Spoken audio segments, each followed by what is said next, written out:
Good afternoon, or I guess it's still morning. I'm standing between you and lunch. So what I'm going to try to do today, first of all, thank you for the invitation and thank you for the very nice introduction. One of the pleasures I have of being dean is I get to come out and talk to people who do important things in the real world, and I really enjoy the opportunity to interact with people. So I'm going to try to run through a couple of different ideas or areas that both rely on my own or draw on my own area of expertise, but then at the same time will hopefully engage topics that you're interested in. Now those areas of expertise are sometimes seeming somewhat divergent, but as I was thinking about this talk today, I actually think that there's an interesting way that they do converge. And they converge around an issue that, to my mind, is becoming all too clear in the American economy today, and has, I think, potentially perilous consequences. And it came to me, it comes often up as an issue, but yesterday I was out at the Milken Institute, Milken's Global Conference. It's an impressive event, and many philanthropists and leaders, thought leaders from around the world are there. And I was in a session in which there were 6 billionaires sitting up on the panel, talking about their philanthropy. It was very inspiring to hear about. Most of them are interested in medical research because that's sort of Milken's main area of interest. And there happened to be the individual from the NIH, the director of the NIH, in the audience as well. And towards the end of the session, one of the things that ensued was a little bit of an antagonistic dynamic between the director of the NIH and one of the individuals who was sitting on the panel, because the individuals on the panel were in some sense very dismissive of governmental funding, governmental involvement, taking the standard line that anything that comes out of the government is fundamentally inefficient, it's just dramatically bureaucratic and impossible to get things done, and we, the billionaires, are much more effective because we can get things done quickly, we can target it, and we're doing a great job at it. And the director of the NIH said, okay, I get the bureaucracy part. I wish we could be having a conversation about this rather than throwing bombs at each other. But we do fund $31 billion worth of medical research a year. The private philanthropic money that's going into this, all due respect, is about 3. And so, I'm not claiming that we're efficient, but there's got to be a way we can work together to actually figure this out and leverage the resources that are here and that are set aside for this, but at the same time maybe learn from you guys and figure out the efficiency. And I don't think the two really saw eye to eye because it was such an entrenched way of thinking. And my great fear, of course, is that this mindset is just one that has become so dominant across the political spectrum. And to my mind, from the work that I've done on nonprofit organizations and the work that I've done on China, I can't help but thinking both sides are wrong. It is, first of all, the case that governmental bureaucracies are often inefficient, but they have certain resources and certain overarching strategizing things that are necessary for guiding an economy. On the other hand, it is often the case that the private sector actually can think innovatively about things and draw on that innovation, often that comes from embedded practice within the business world that people come from, to actually really then effectively take new initiatives more seriously, more quickly. And so I'm going to talk about 2 specific cases today that I really think actually signify that or illuminate that dynamic. One is about a very specific thing in U.S. history, not that long ago, and the other is about what's happening with China and why I'm so worried that we're falling so far behind in this country. I'm going to try to race through some stuff so that I can leave some time for questions at the end. But I'm a professor at a business school, or at least I used to be, and I'm very used to being interrupted all the time. So feel free if you want to jump in or need something clarified or want to talk about something different and go on a tangent. That's fine with me too. So I want to just give you a very brief history of public-private partnerships, and it's a little bit of a different history than most people know. Now, when I usually start talking to students, particularly MBA students, about what a corporation is, It's usually framed as a little bit of a trick question, but I want to get them thinking about how important the corporate entity is for society. This is a very, very special institution. It's not just about economic organization or reducing transaction costs.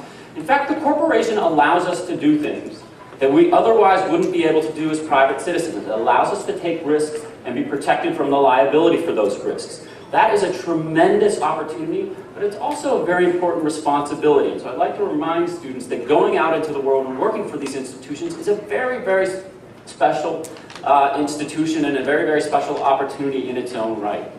Now, in the 1970s, we started to see a reframing of the debate around the economy and society structure that we had. Up until that period, we lived in the United States in something that I'm sure you've heard of. It's often referred to as the Keynesian welfare state.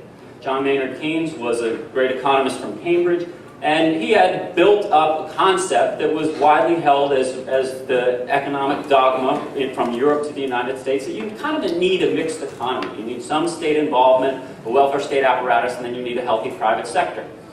1970, I think, was the real shot across the bow in the United States. And probably the United States became the leader in this way of thinking fairly quickly.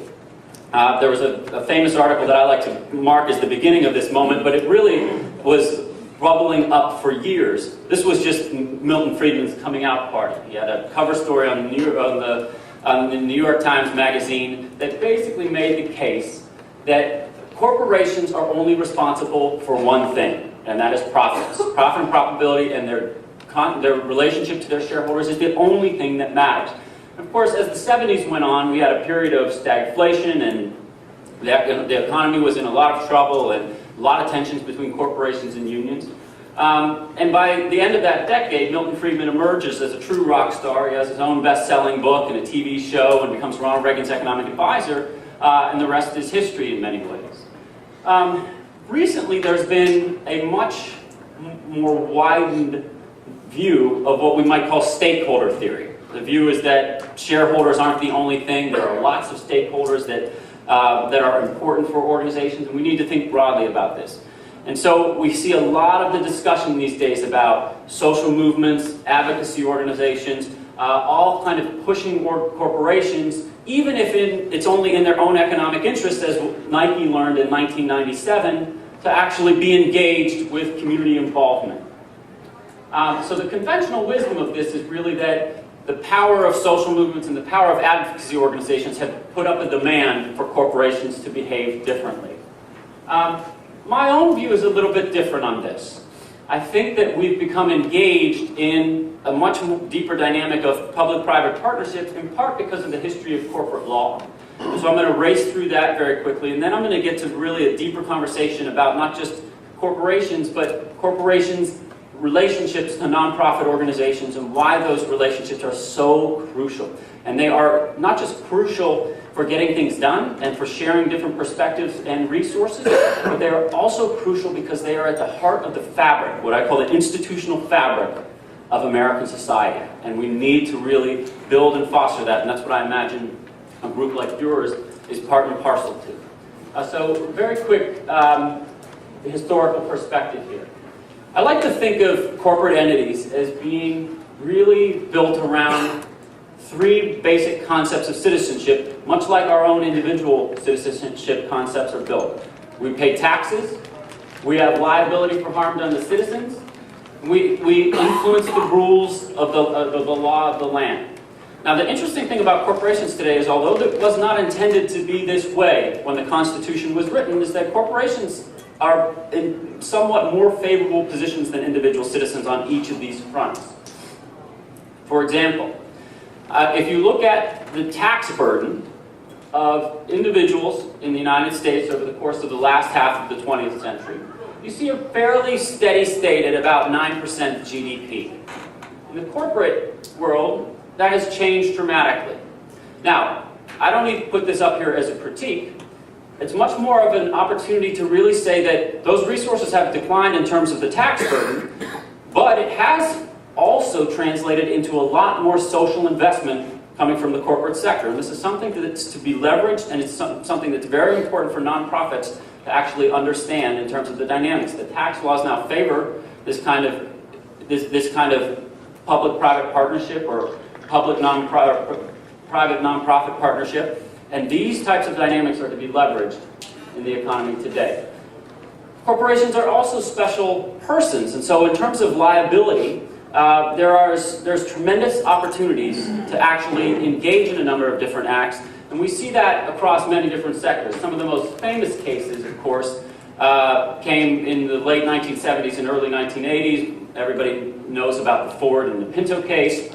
But the main thing is to really think about the liability and blame that corporations have, because again, that means that if as a business school dean, I'm going to send students out there into the market with a knowledge of how to build complex financial instruments and mortgage-backed securities, I better give them a sense that what they do really matters for society, because that normative sense is all that matters.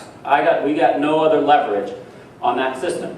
Now, there's an interesting story, if you're curious about how we got there. As I mentioned a few minutes ago, it wasn't initially the case that the Founding Fathers wanted corporations to have that much power in the United States. They actually left corporations out of the Constitution purposely to say this is a land of individuals, and individual civil liberties reign supreme. But this corporation thing, they are not legal persons, and we're going to leave them out of it. And we'll actually leave it to states to really figure out how to govern the corporation. So states' rights became a very important thing there. There was an interesting moment, though, in 1819. It was actually a case of Dartmouth College rather than a private corporation, in which legal personhood was granted to the corporation. And suddenly we had a much different kind of entity that was legal person in its rights, but was no longer governed by the federal government and the Constitution. And so as states begin to compete for resources, we see a very different kind of economic structure emerging. So there's lots of things that are interesting to that history, but I just would like to start our conversation there because I think it's a really important one. Now, there is something that is really deep and important in all of this, to think about the community involvement question. Because if we go back to where I started, this question of should we have the private sector over here and governments over here, this sector is good and innovative, this sector is bad. What I'm really interested in is the ways in which governmental law becomes a facilitator to build bridges between corporations and nonprofit organizations. And so that's what I'm going to talk about today. I'm going to talk about a case that might seem a little far afield from what we're doing today because it goes back to 1985, but I actually think that it applies to a lot of the things that we're dealing with today. So I'll make that segue in the third part of my talk. So I'm sure many in this room are old enough to remember that American cities were in an absolute crisis in the 1970s. The city of Cleveland, the Ohio River was often on fire, and places were just bombed out ghettos in many northeastern cities especially. And white flight and just suburbanization in general had just created such a desolate land within the cities. There are plenty of books that were written about this. William Julius Wilson was a very famous character in this debate. And the government was trying to figure out what to do. We need to mandate laws that are going to actually change the economic structure of inner cities. So they passed a number of mandates, right? The Fair Housing Act, the Equal Employment Opportunity Act, the Home Mortgage Disclosure Act, and finally the Community Reinvestment Act. The last of these was probably the most interesting because the Community Reinvestment Act said you have to pay to play.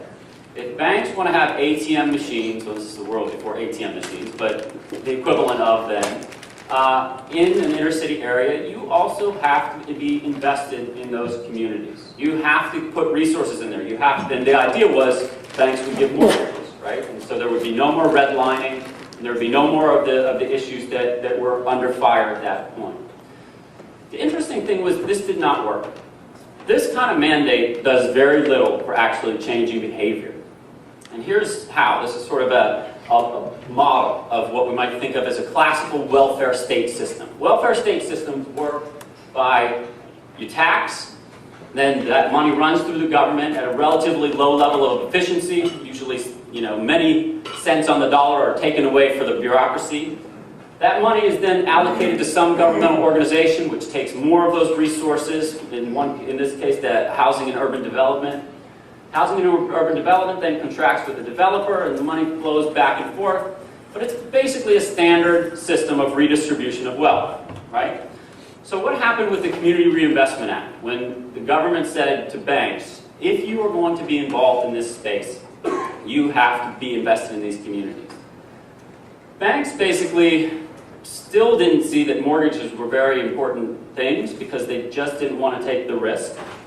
But they did start giving small $10,000 grants to community-based organizations.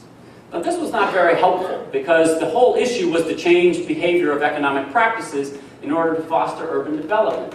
But what you had here was banks could get their Community Reinvestment Act credit by just engaging as philanthropists. It was nice, but it really didn't change inner cities until 1985.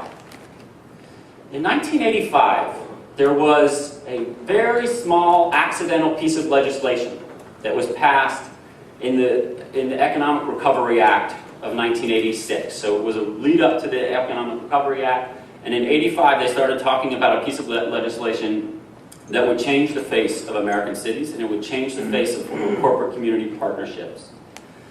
And that was a piece of legislation that was called the Low-Income Housing Tax Credit. Now, to understand the Low-Income Housing Tax Credit, let's go back to our model. So, there were a number of people in the initial tax law that was passed under Reagan in 1981 that were running around trying to figure out what to do. How can we rebuild these cities? How can it be that the city on the hill has such awful, embarrassing structure to its inner cities? How can we live like that? And so the government thought, and went along with the Reagan-era logic, which was always a good way to think about things, is if you give people incentives, they will actually engage. So let's give people something that's called the passive loss provision. So most corporations, if you have machinery and assets, you will have a passive loss write-off for all of your goods, right? So why don't we give individuals that ability? And then they can buy income from these very, very poor areas and not worry about taking losses on it, but they will be then the landlords of the inner city. Well, what happened, of course, during that time period was it was a debacle because a lot of people bought rundown areas and had incentives to let them become more and more rundown because the depreciation would be greater, right? So tax write-off would be even better than you thought it would be. And by the mid-'80s, people in Congress knew that this was a disaster. So they said, we have to do something. Let's change this law, and we're going to take away the passive loss provision, but we're going to introduce something called the Low-Income Housing Tax Credit. Now, that Low-Income Housing Tax Credit will be great because it will be a dollar-for-dollar write-off against your investment. And so that's good, right? But you will still have the incentives to actually maintain because you want to see property values rise. But nobody wanted to buy them. And then there was an individual named Joe Hagan in Cleveland who had an idea. He said, wait a second. Individuals no longer have passive loss, but corporations do. So what if we took this tax credit, which is a dollar-for-dollar write-off against taxes, and we put this passive loss piece together, which we already know works because it worked. They had it working for housing from 81 to 86. Then that would be a really good deal for corporations. Actually, they're going to get a double tax break that will make the situation for them so worthy of investment that this is where the resources are going to flow from. Right? I remember when I was interviewing this guy once, I was trying to track down the history of how this all happened because it really was a mistake in the tax code. And I remember sitting there across from this guy, I'm like, you're the guy. You did this. You created this system. It was one individual who was running a nonprofit organization who came up with this innovative idea. Now, interestingly, a lot of times it's in the news, and you saw my chart about taxes, so GE was recently in the news because Emmett is helping Obama think about economic recovery, and GE paid no taxes last year. Usually it's because of the low-income housing tax credit. Corporations are the major muscle behind the building of low-income housing in the United States today, and they have transformed our cities. Now, so if you think about that model, right? That's a very simplistic model. Here's what the flow of resources looks like today. Now, I won't go through all of the flow of resources, but I'll just point out two things. One is that you'll notice the U.S. collector is gone. Right? The U.S. is no longer taking money from the corporations. The money is incentivized to flow directly. Right? So you kind of eliminate the inefficiencies of that part of the process. But you still have an allocation. So you can't eliminate taxes completely, but you can actually channel those resources very effectively in different ways. The second is just look at the complexity. I mean, it's just a flow of resources that could only come out of the private sector, and it's the flow of resources that are incentivizing everybody to actually rebuild what couldn't have been done before. And so today, this is the major builder of all low-income housing in the United States, and it's a story most people don't know. I remember when I started studying corporate philanthropy, when I would go to talk to the CSR officers and the accountants in corporations, they would say, you really need to study low-income housing. And I said, low-income housing? What does that have to do with corporate philanthropy? But of course, it does turn out that on the accounting side, this is really where all the action is. Now, in order to think about that, there are many places, Cleveland, Atlanta, that have different configurations of the relationship between the corporate community and the nonprofit organizations that exist there. But there has become, in many of these cities, a very dense network of ties that, in my view, is often underestimated in the nonprofit community. It's often the case that people think about funding, they always think about foundation funding or governmental funding. What people often miss is that since the 1950s, corporations have been building corporate foundations, and also on the accounting side, most of the low-income housing tax credit money doesn't even come